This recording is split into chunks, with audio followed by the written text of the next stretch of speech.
ప్రధాని మోదీ సప్త సూత్రాలను భారతదేశ ప్రజలందరూ పాటించాలని రాష్ట్ర రవాణా శాఖ మంత్రి మండిపల్లి రాంప్రసాద్ తెలిపారు. మోదీ పొదుపు సూత్రాలు దేశాభివృద్ధికి దోహదం చేస్తున్నాయన్నారు. మోదీ పొదుపు సూత్రాలు పాటించి ప్రతి ఒక్కరూ దేశాభివృద్ధిలో భాగస్వాములు కావాలని మంత్రి పిలుపునిచ్చారు. మోదీ పిలుపు మేరకే ప్రతి ఏటా పండుగలా నిర్వహించే మహానాడు వర్చువల్ గా జరుపుకునేందుకు టీడీపీ అధినేత చంద్రబాబు నిర్ణయించారని మంత్రి తెలిపారు. పొదుపు సూత్రాలపై కూడా విమర్శలు చేసి వైసీపీ తన విష సంస్కృతిని మరోసారి బయటపెట్టుకుంటుందంటున్న మంత్రి మండిపల్లి రాంప్రసాద్ తో మా correspondent Harika face to face.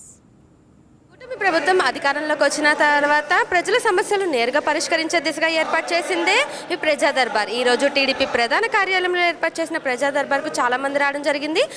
రవాణా శాఖ మంత్రి మండేపల్లి రాంప్రసాద్ ఆధ్వర్యంలో ఈ రోజు ప్రజలు అర్జీలు తీసుకుని వాటికి ఎలాంటి పరిష్కారం చూపిస్తారని అడిగి తెలుసుకుందాం. సార్, ఈ రోజు ప్రధానంగా మీ దగ్గరికి ఎలాంటి సమస్యలు వచ్చినాయి? ముఖ్యంగా గౌరవ ముఖ్యమంత్రి వర్యులు నారా చంద్రబాబు నాయుడు గారు, అలాగే హెచ్ఆర్డీ మినిస్టర్ లోకేష్ బాబు గారి సారథ్యంలో రాష్ట్ర వ్యాప్తంగా పేద ప్రజలకు అమాంతం రాష్ట్ర మంత్రివర్గం, అలాగే అందరూ హెచ్ఓడీలు, కింద స్థాయిలో ఎమ్మెల్యేలు అందరూ అందుబాటులో ఉండాలనే మంచి ఉన్నత లక్ష్యంతో ఈ కార్యక్రమాన్ని ఏర్పాటు చేయడం జరిగింది. ఇప్పటికే సుమారు 2 సంవత్సరాలు పూర్తి చేసుకుంటున్నాం.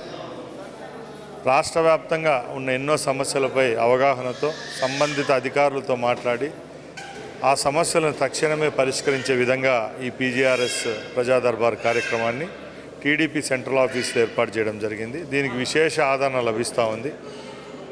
నెల రోజుల్లో ప్రతి ఒక్క రోజు ఒక సంబంధించిన శాఖకు సంబంధించిన మంత్రి ఇక్కడ పార్టీ ఆఫీస్లో కూర్చోవడం, ఇక్కడికి వచ్చే గ్రీవెన్స్ ఇచ్చే వాళ్ళు ప్రతి ఒక్కరికి భోజన ఏర్పాట్లు చేయడం, జిల్లా స్థాయిలో అధికారుల నుంచి రాష్ట్రానికి సంబంధించిన హెచ్ఓడీల వరకు దీనిపై బాగా స్పందిస్తున్నారు. దీనికి ఇంత విశేష ఆదరణ ఉంది కాబట్టి ఈ కార్యక్రమం కూడా జయప్రదంగా నడుస్తూ ఉందండి. తప్పకుండా ఈ ప్రభుత్వం యొక్క మంచిది ఉన్నత లక్ష్యం ఒకటే, పేద ప్రజల యొక్క కష్టాలు కనుక్కోవడం, వాళ్ళని తీర్చే పనిలో మేమందరం ఉన్నాం. సార్, ప్రజెంట్ పొదుపు చర్యల్లో భాగంగా పెట్రోల్ రేట్ ఇంకా పెరిగింది. భవిష్యత్తులో ఇంకా ఎంత పెరగబోతుంది? సామాన్యులకు కొంచెం ఇబ్బందులు ఎదురయ్యే అవకాశం కూడా ఉంది కదా.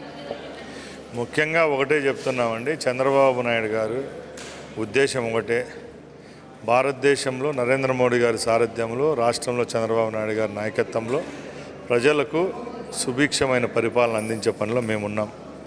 ఈరోజు కేవలం రాష్ట్రానిదో భారతదేశానికి సంబంధించిన క్రైసిస్ కాదు, ఇది యావత్తు ప్రపంచానికి సంబంధించిన ఇష్యూ నడుస్తూ ఉంది. కాబట్టి ఈరోజు ఈ పెట్రోల్ డీజిల్ సమస్య లేవనెత్తడం జరిగింది. ముందు చూపగల నాయకులు కాబట్టి ముఖ్యమంత్రి గారు, ప్రధానమంత్రి గారు ప్రజలకు ఏదైనా జరగబోయే పరిణామాల గురించి నిర్దిష్టంగా చెప్పడము ప్రభుత్వం యొక్క లక్ష్యం. కాబట్టి ఈరోజు మేము ప్రజలను కూడా ముందు చూపుతో అవేర్నెస్ క్రియేట్ చేస్తున్నాం. పెట్రోల్ రేట్లు ఇవన్నీ తాత్కాలికం పెరగడం, ఎందుకంటే ఈరోజు ఇరాను అమెరికా మధ్య జరిగిన యుద్ధంలో జరిగించిన పరిణామాల వల్లే ఈరోజు ₹1-2 పెరిగిండొచ్చు, కానీ ఎప్పటికీ పరిస్థితి ఉండదని కోరుకుంటాం. సార్, పొదుపు చర్యల్లో భాగంగా ఈసారి మహానాడు వర్చువల్గా ఏర్పాటు చేస్తున్నారు. ఈ మహానాడు ఏర్పాట్లు ఎట్లా ఉండబోతున్నాయి? ప్రతి ఒక్క నియోజకవర్గం నుంచి ఎట్లాగా అందరినీ కలిపి ఒక స్క్రీన్ మీద చూపించబోతున్నారు? ముఖ్యంగా మహానాడు అంటే తెలుగుదేశం పార్టీకి పండుగ లాంటిది. అలాంటి మహానాడును ప్రతి 2 సంవత్సరాలకు ఎంతో అద్భుతంగా జరుపుకోవడం తెలుగుదేశంలో ఆనవాయితీగా వస్తూ ఉంది. ఈరోజు ఇక్కడ భారతదేశం అలాగే ప్రపంచవ్యాప్తంగా ఉన్న పరిణామాల దృష్ట్యా పొదుపుగా ఎవరి నియోజకవర్గాల్లో కష్టస్థాయిలో ఈ కార్యక్రమాన్ని జరుపుకోవడం జరుగుతూ ఉంది. అక్కడ కూడా అన్ని ఏర్పాట్లు చేయడం జరగడం, మా కేంద్ర కార్యాలయం నుంచి మా ముఖ్యమంత్రి గారు ఆ 2 రోజులు అందుబాటులో ఉండి ఏదైతే మేము ఫిజికల్గా ఒకే దగ్గర జరుపుకుంటున్నామో ఇప్పుడు విడివిడిగా రాష్ట్ర వ్యాప్తంగా ఈ సంఘటన జరిపి పార్టీకి సంబంధించిన దిశానిర్దేశాన్ని ముఖ్యమంత్రి గారు అందిస్తారు. సార్, ఫైనల్గా ఈ వైసీపీ నేతలు ఈ పెట్రోల్ పెరగడం కేంద్రం నుంచి అయితే టీడీపీ మీద నిందలు వేస్తున్నారు. అలాగే ఈ మధ్య ప్రెస్ మీట్లో కూడా చాలా ఆరోపణలు చేశారు. వాళ్ళకి ఎలాంటి సమాధానం ఇస్తారు? ఇంకా వైసీపీ నాయకులకు కానీ వైసీపీ నాయకత్వానికి కానీ చింత చచ్చినా పులుపు చచ్చినట్లేదు.